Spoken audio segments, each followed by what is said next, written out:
Olá, sejam todos bem-vindos ao espaço virtual do GEF, o Grupo Espírita Francisco de Assis, da cidade de Niterói. O expositor desse vídeo é o escritor baiano Pedro Camilo. O Pedro atualmente reside na cidade de Coimbra, de Portugal. E ele irá nos apresentar a palestra com o tema Educação Espírita da Criança e do Jovem, um desafio para hoje. Mas antes da palestra do Pedro, vamos fazer uma prece para que a gente possa se preparar um pouco melhor.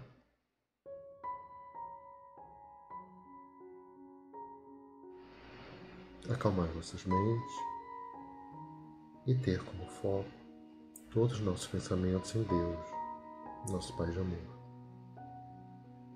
Vamos entrar em harmonia com toda a natureza da criação. Vamos guiar nossa razão pelos ensinamentos de amor do Mestre Jesus, e que os nossos sentimentos sejam envolvidos pelas boas vibrações de todos os benfeitores que nos cercam.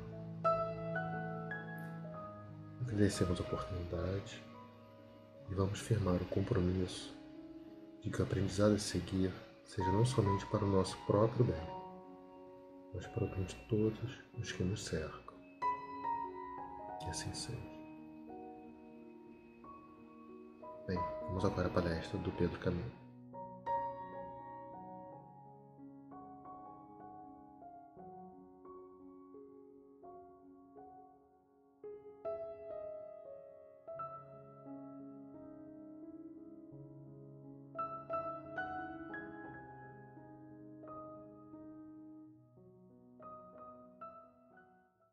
Olá, amigas e amigos do Grupo Espírita Francisco de Assis de Niterói.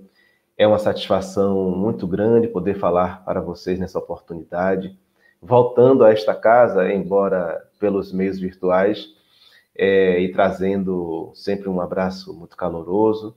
Hoje, aqui de Coimbra, em Portugal, onde me encontro circunstancialmente para a realização de um doutorado, mas dentro do possível aí buscando colaborar com as casas irmãs, dentro desse processo de divulgação da doutrina espírita.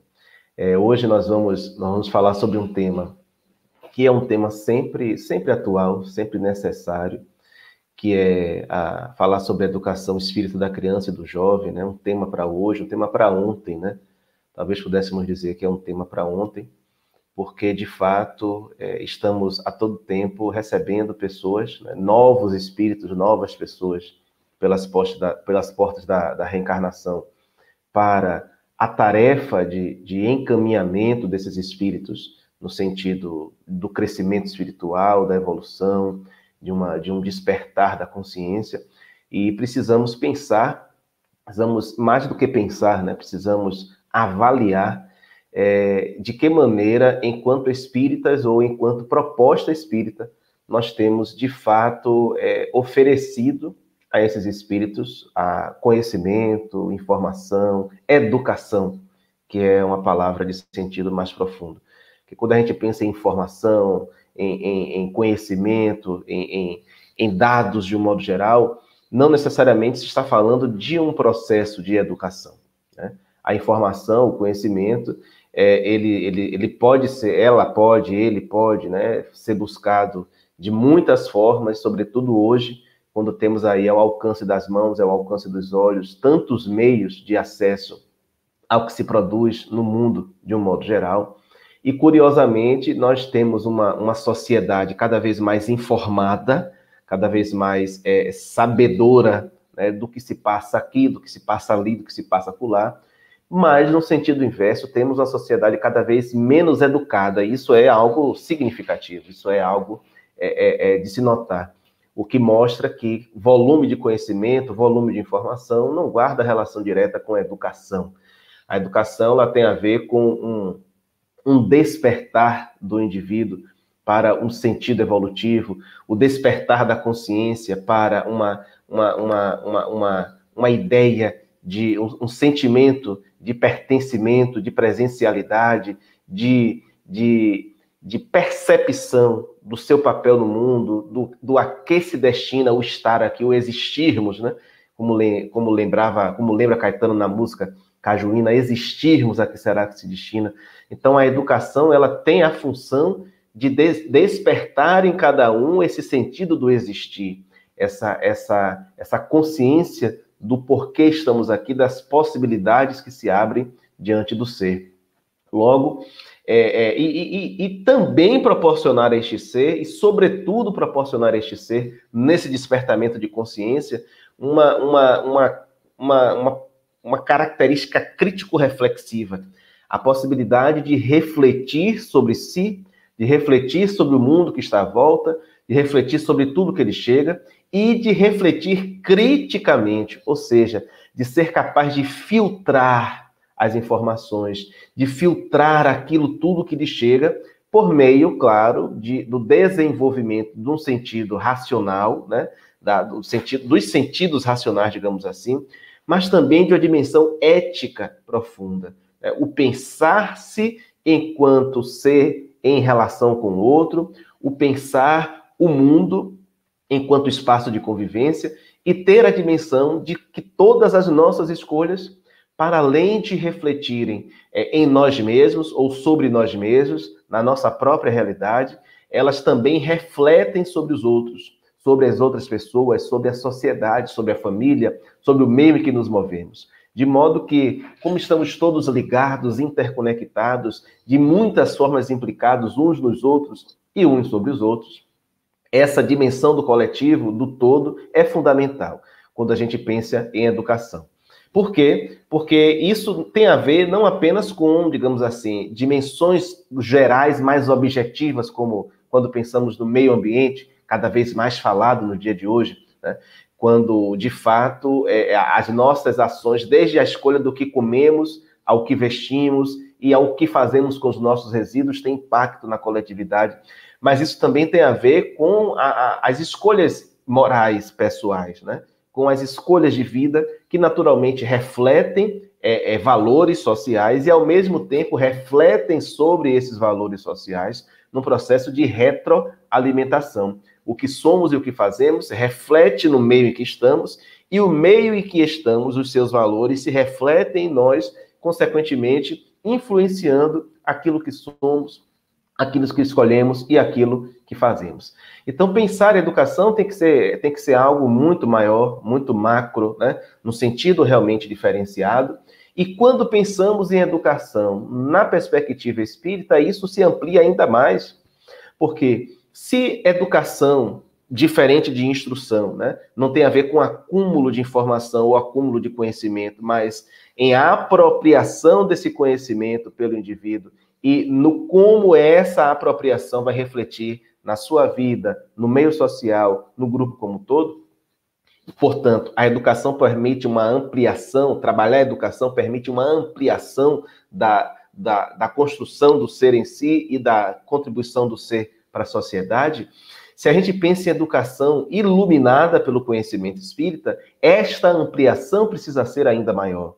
Por quê? Porque será uma educação que não apenas pensada para um momento existencial, para uma existência, para o intervalo, né, de 60, 50, 30, 80, 100 anos, conforme seja a experiência de cada um. Mas é uma educação que pensa o ser antes, antes, né, o durante e o depois. Né?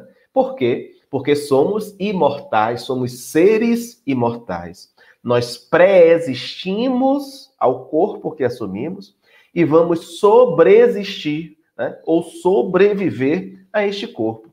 Então, tudo aquilo, né, que nos é proporcionado na perspectiva da educação dialoga com o que nós trazemos, ou seja, com o que nós construímos de outros momentos existenciais, dialoga com o que nós construímos no agora e dialoga com aquilo que levaremos conosco para possíveis construções, seja estando no universo espiritual, seja estando de volta no retorno à encarnação. Portanto, pensar a educação espírita nos impele a pensar o ser nesse conjunto. O ser não é integralidade, o ser como espírito, e não apenas como homem, né? Como ser humano, que na perspectiva de Kardec é um compósito de espírito, perispírito e corpo. Né? O ser humano é um ser trino, ou um ser triuno, composto por essas dimensões. Mas aquela dimensão que de fato é a dimensão, é a instância das determinações, digamos assim, é o espírito. É o espírito, o ser imortal, o ser das experiências, aquele que consolida em si toda a conquista, tudo aquilo que se assimila, portanto, aquele para o qual se deve voltar o processo educativo. Quando ampliamos, portanto, a percepção, a compreensão, e olhamos para uma criança e olhamos para um adolescente, nós não podemos ver a criança apenas limitada à idade que ela exibe naquele corpo. Aí nós temos, claro, a pedagogia, a psicologia da educação, a psicanálise e outras dimensões, a antropologia também, por que não dizer, e outras dimensões do conhecimento que vão ministrar para nós conhecimentos relativos a cada faixa etária, né, do indivíduo, desde o nascimento até a adolescência, que cada vez mais se tornou ampliada. A OMS, a Organização Mundial de Saúde, já fala de uma adolescência que vai até os 25, 26 anos, não mais se prendendo ao critério etário que, por exemplo, a lei estabelece, né? A lei vai estabelecer que criança é a pessoa com até 12 anos incompletos, o Estatuto da Criança e do Adolescente, e o adolescente ou o jovem vai até os 18 anos, dos 12 completos até os 18 incompletos. A OMS já pensa, para além do critério etário, as características dessa fase, né? A dependência, o comportamento de grupo, a permanência no lar paterno, a demora para poder adquirir uma autossuficiência e por aí vai. Então, veja, e curiosamente, né, nós vamos identificando uma infância cada vez mais retardada, cada vez mais cedo.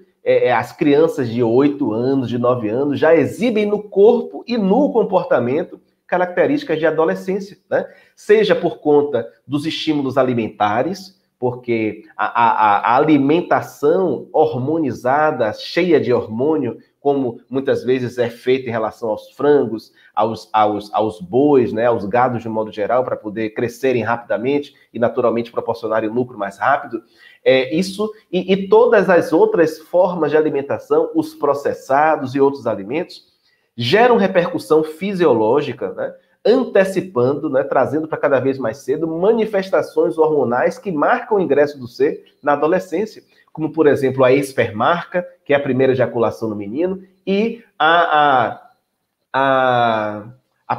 menarca, né, que é a primeira menstruação na menina. Então, cada vez mais, a infância vai... Além disso, né, me permita dizer, para completar o raciocínio, além dos estímulos físicos, os estímulos emocionais, os estímulos mentais, a cada vez maior sensualização da criança por meio das músicas, por meio dos discursos, por meio das roupas. Tudo isso produz uma mudança, né, uma transformação. E se, por um lado, a adolescência ela tem sido reconhecida como um período mais alargado de tempo na existência do ser, a infância tem cada vez mais se retraído, né? Então, até os 8, 9 anos, a partir dali, em muitos indivíduos, nós já identificamos características da adolescência. E isso, naturalmente, tem reflexo sobre toda a teorização, né, sobre toda a consideração das diferenças reconhecidas pelos estudiosos da psicologia da educação, da pedagogia, da psicanálise, como características da infância e da adolescência. Somado, claro, ao lado dessas observações, né, que guardam relação com um olhar que pensa essas pessoas conforme a idade do corpo, nós precisamos pensar essas pessoas também conforme a idade do ser, a idade do espírito, a condição de espírito imortal. Por quê? Porque alguém, quando nasce, não nasce apenas começando do zero, né? O corpo começa do zero. Nós vamos estar diante ali de um corpo frágil, de um corpo vulnerável, de um corpo que, à medida que o tempo passa, vai se desenvolvendo e vai permitindo ao ser reencarnado a exteriorização de quem ele é, a manifestação da sua bagagem espiritual. Essa manifestação, naturalmente, ela vai se dar a partir das conexões que são permitidas pelo meio, né? O meio, portanto, vai influenciar decisivamente nessas manifestações. O corpo físico, portanto, as características genéticas também vão propiciar o espírito a exteriorização dessas possibilidades e também a sua vontade, a vontade que ele traz, mais ou menos boa, né, ou falando-se de boa vontade, né, mais ou menos potente para exteriorizar aquilo que ele é nessa manifestação na condição de criança. Daí porque, quando pensamos em educação espírita, e aqui eu estou falando de educação em sentido amplo, né? Na educação mesmo, não estou falando, por exemplo, de um programa de conhecimentos espíritas voltados para criança e jovens, de que também poderemos tratar um pouco mais à frente. A educação iluminada pelo Espiritismo precisa pensar este ser na condição de reencarnante, um ser que traz consigo uma série de informações, uma série de inclinações, uma série de valores, e que precisa ser percebido a partir daí. Isto é importante, tá? Ser percebido a partir desse lugar. Por quê? E é um cuidado que os pais, que as mães precisam ter nesse sentido, de identificar, tentar identificar desde cedo quais são as características daquele espírito que está ali. As características que são, claro, as positivas e as também negativas. Né? Quais são as virtudes e as vicissitudes que aquele ser demonstra desde cedo. E tratar isso com desassombro e tratar isso com tranquilidade. Por quê? Porque a função precípua, né, dos pais, de pai e mãe, é conduzir os seus filhos para o bom caminho, no sentido profundo da palavra educação. E aí é um exercício dificílimo para quem é pai e para quem é mãe. Por quê? Porque o olhar paterno-materno é um olhar apaixonado em relação à sua cria, em relação ao seu filho. É um olhar tão apaixonado que, por vezes, as indelicadezas, né, as incorreções até se afiguram com graça, até se afiguram com encanto.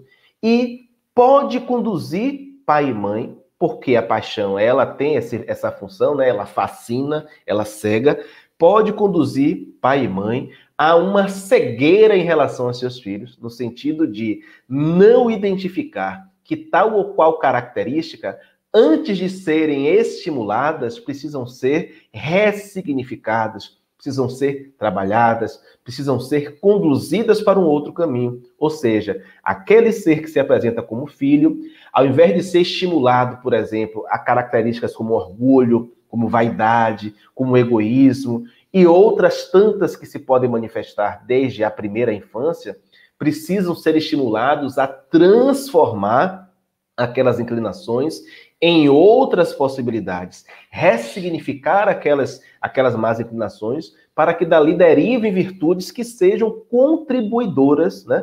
Que sejam verdadeiros contributos para que, de fato, o ser deixe, né, passe pela sua experiência bem-sucedido e saia daquela experiência, naturalmente, com os louros de todo o aproveitamento possível da experiência que teve.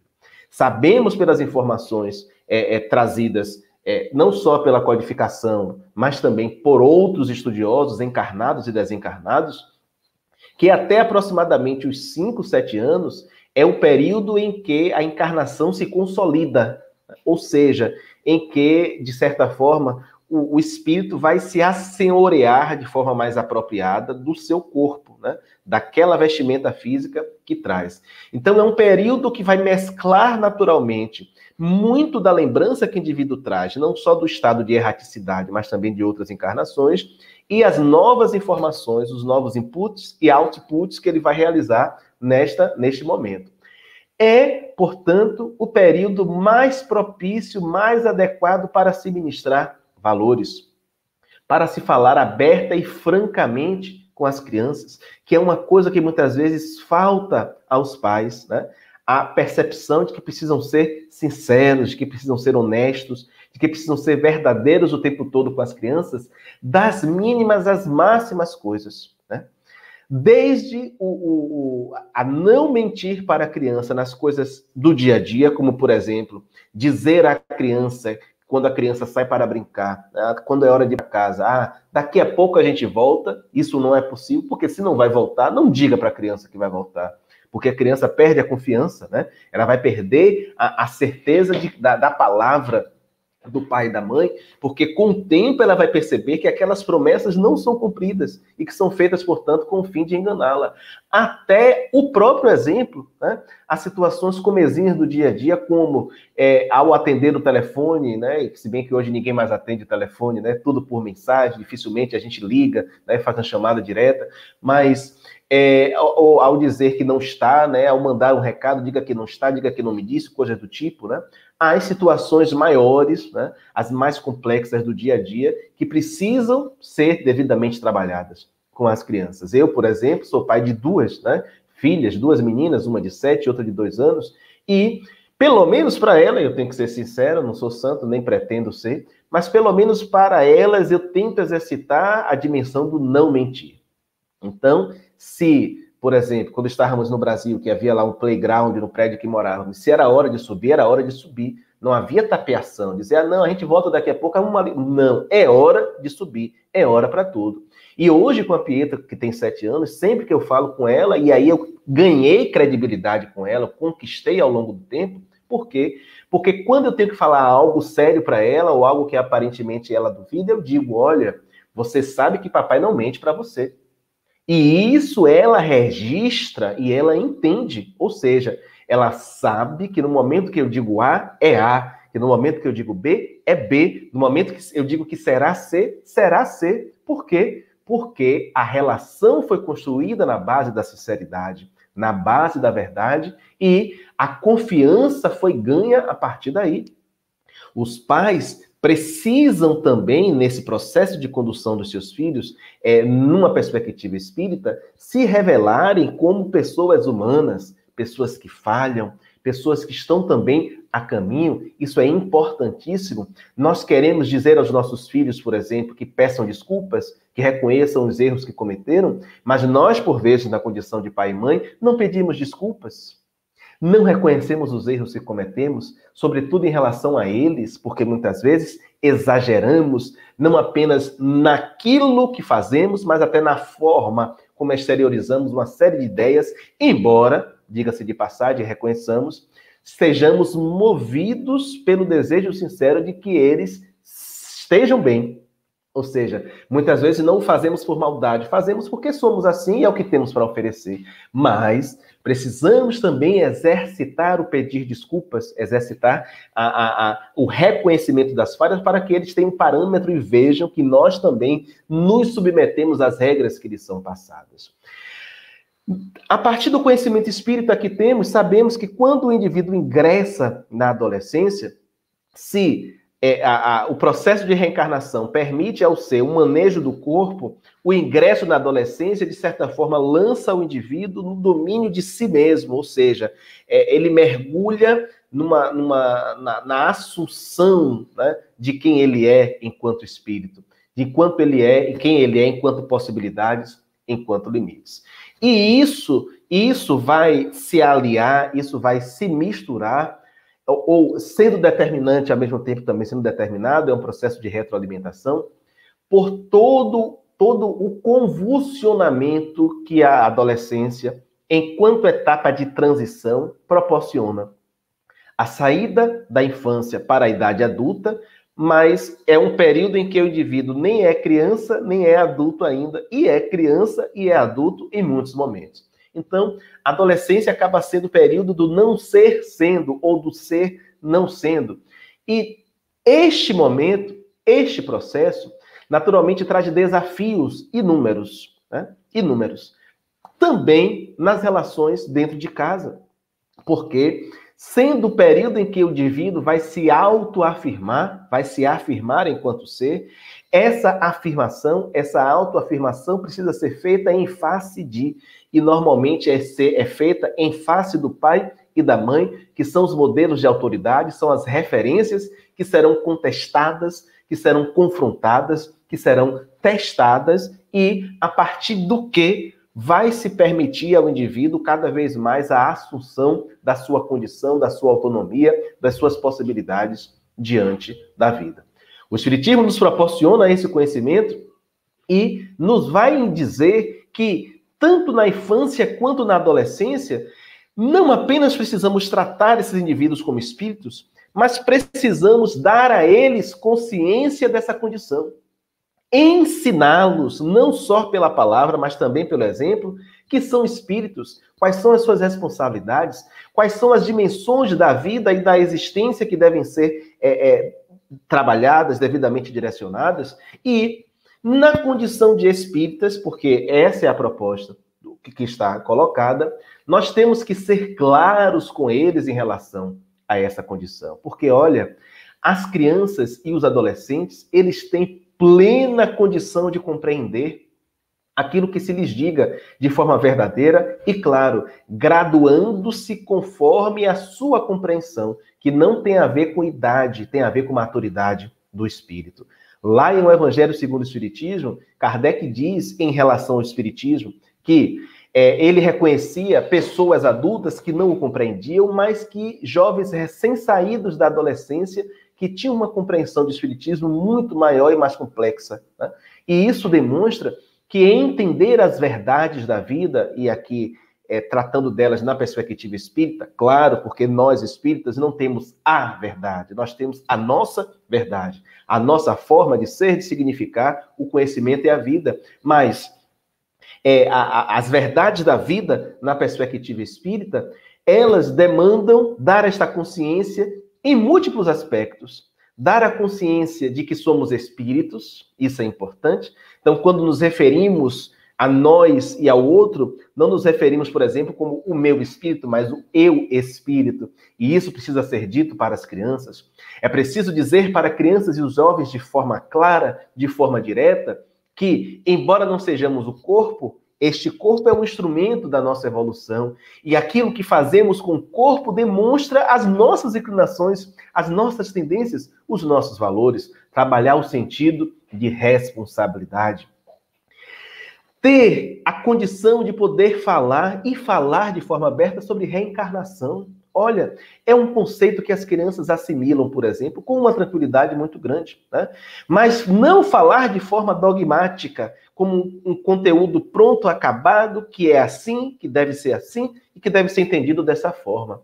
Kardec, com o Livro dos Espíritos, nos dá ali um caminho, né? Um caminho metodológico das perguntas e respostas, que é um caminho metodológico socrático, da maiêutica, né? Que o Sócrates é um precursor da doutrina espírita, e um caminho que mostra como o conhecimento ele deve ser construído e graduado, tá? E com as crianças e com os jovens precisa ser dessa forma, porque os jovens são naturalmente questionadores, as crianças são naturalmente questionadoras, e nós precisamos estar preparados para todos esses questionamentos, desde a perspectiva do que nós temos para oferecer. Eu nunca me esqueço de um episódio com Pietra devia ter seus 3, 4 anos de idade, e quando, num determinado momento, eu precisei ser um pouco mais enérgico no trato com ela, ser um pouco mais duro na condução da educação, eu e a sua mãe, e a mãe dela, no caso, a minha esposa, e ela se voltou para nós e disse assim: eu não escolhi um pai e uma mãe assim antes de reencarnar, ou seja, eu não escolhi um pai e uma mãe tão chato, foi assim mesmo. Eu não escolhi um pai e uma mãe tão chatos antes de reencarnar. E eu tive que dizer a ela da mesma forma como ela disse, escolheu sim. Você, como espírito, tinha plena clareza de onde você estava se metendo. Então, você escolheu e você sabia, e nós estamos aqui para isso. Você é a criança e nós somos os adultos. Enquanto você for criança e enquanto você estiver sob a nossa tutela, é assim que vai ser, né? Então, veja, dar esta consciência para o ser é importantíssimo. Ainda que naquele momento a criança ou adolescente não tenha plena compreensão de tudo que está sendo dito, mas essa consciência precisa ser dada. É preciso tratar aquele indivíduo com respeito, claro, considerando todo o patrimônio espiritual que tem, mas nós não podemos nos intimidar diante, seja da inteligência que demonstra uma criança ou um adolescente, seja diante das virtudes que demonstram a criança ou um adolescente, seja diante de qualquer exteriorização que até aparentemente possa indicar alguém que esteja um passo mais à frente do que a gente. Por quê?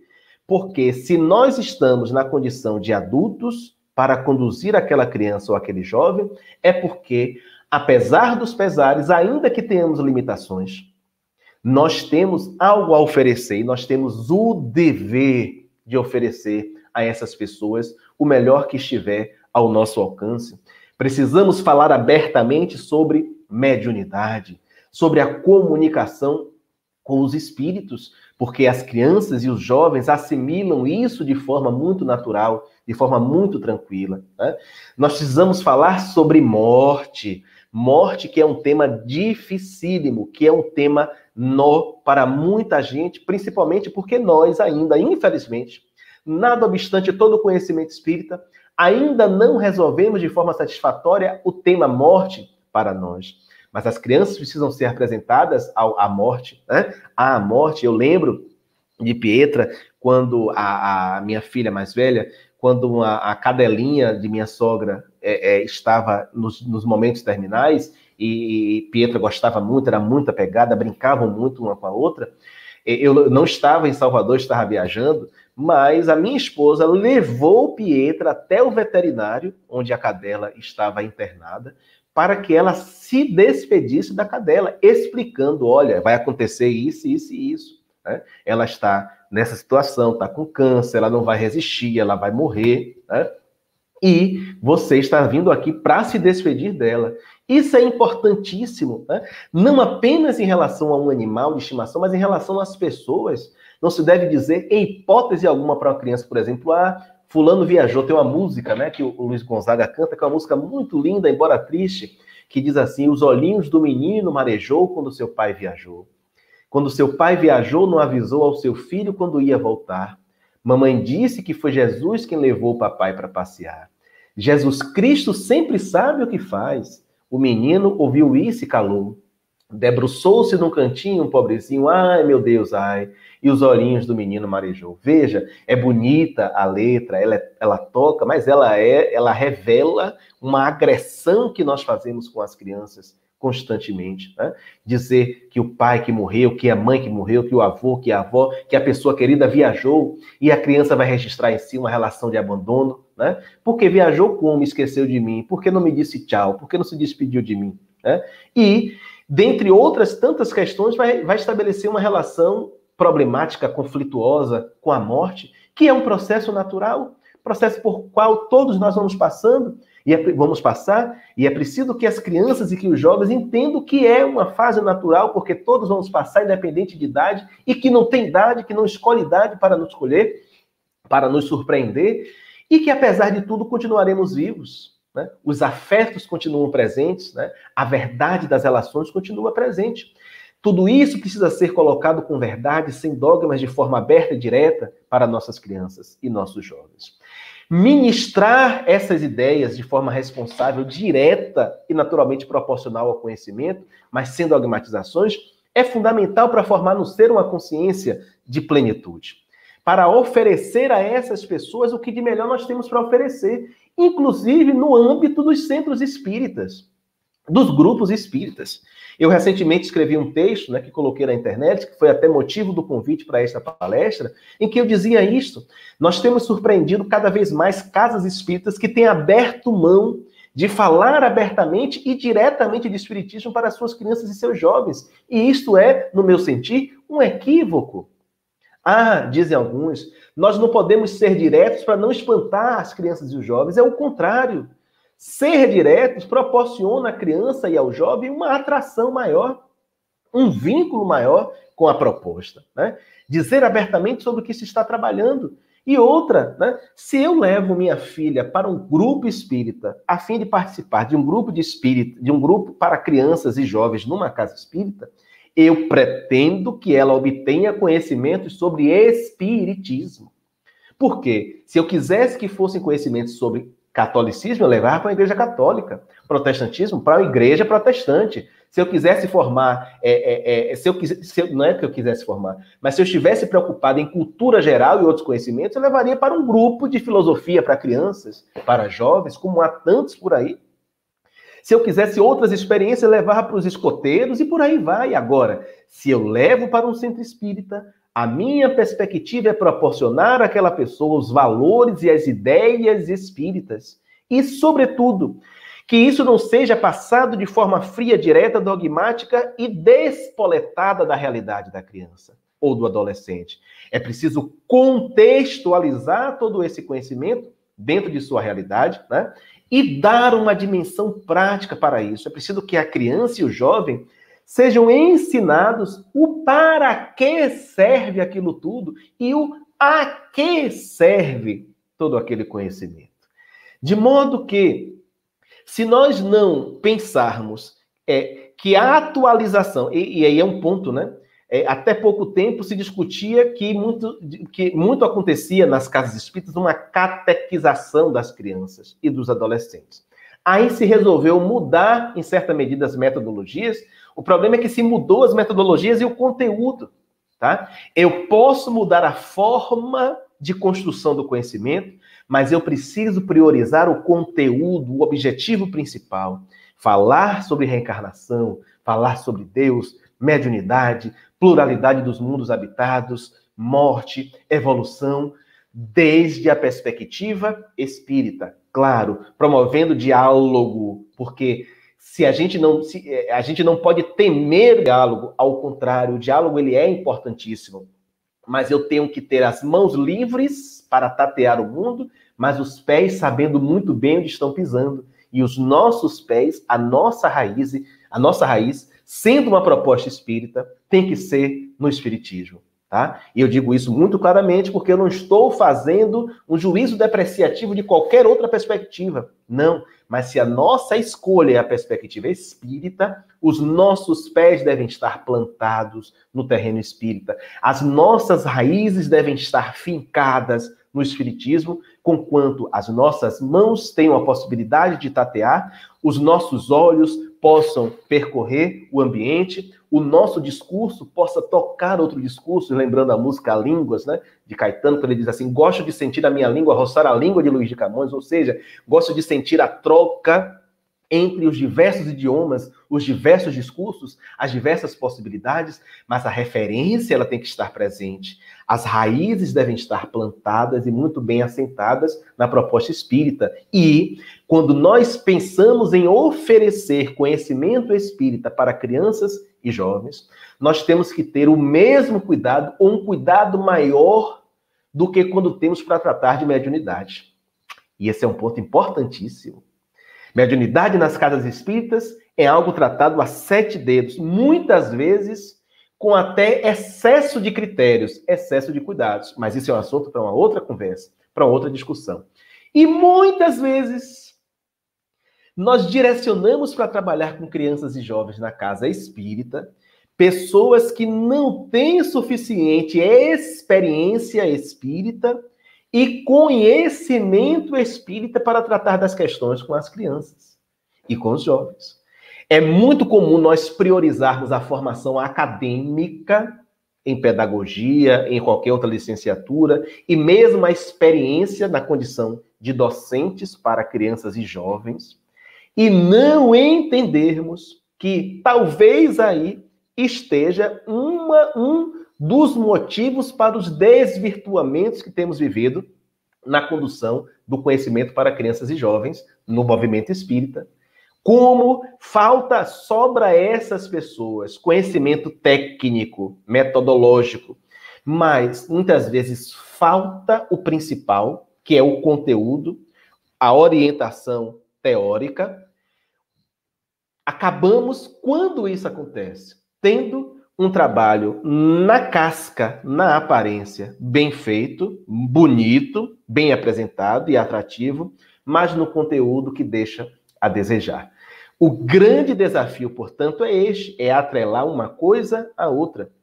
É oferecer uma forma atrativa, uma forma sedutora, uma forma que conquiste, mas sem esquecer que o que de fato fisga, que o que de fato conquista, que o que de fato marca é o que se diz, é o que se ensina, é o que se oferece, portanto, é o conteúdo. Precisamos ter cautelas, né, nessa seara, refletir, né, ter pensamento crítico reflexivo em torno disso e entender que, para além de termos os nossos grupos de crianças e de jovens cheios de gente nas casas espíritas, eles precisam estar cheios de um compromisso com a realidade daquele ser, o compromisso com o conteúdo que nós elegemos, sem sermos carolas, sem sermos fanáticos, não é isso. Mas nós temos que ter clareza do que queremos. Da mesma forma como seria inadequado e é inadequado nós fazermos doutrinação espírita de qualquer outra natureza religiosa nas escolas do mundo, nós não podemos deixar que os grupos espíritas para crianças e jovens se transformem em uma mera extensão das escolas do mundo. Precisam ser grupos sui generis, grupos especiais, grupos diferenciados. O mesmo raciocínio no que toca à educação interna familiar das crianças e dos jovens. Da mesma forma que os valores do meio em que nós estamos precisam ser, em alguma medida, transferidos, transmitidos, né, proporcionados para os nossos filhos, nós não podemos abrir mão de também proporcionar a eles o conhecimento que o Espiritismo nos proporciona e todo o poder transformador que nele nós reconhecemos e que entendemos que pode ser exercido também sobre eles. Se, ao crescerem, optarem por outros caminhos, faz parte. O livre-arbítrio está aí, cada ser moureja na experiência que deseja. Agora, que isso não aconteça por falta de oferta nossa, por silenciamento nosso, por omissão nossa. Assim como oferecemos aos nossos filhos o melhor possível em termos de estrutura física e de estrutura educacional ou instrutiva no que toca à educação proporcionada pelo mundo, nós também devemos proporcionar e oferecer a eles o que de melhor temos quanto à visão de mundo e à visão espírita de mundo. É esse, talvez, o maior, ou esses são os maiores desafios da educação espírita para criança e para jovens na atualidade, que é o que são desafios não para hoje, mas para ontem. Já estamos atrasados, vamos à frente, vamos trabalhar. Que Jesus nos abençoe, muita paz a todas e todos e até a próxima.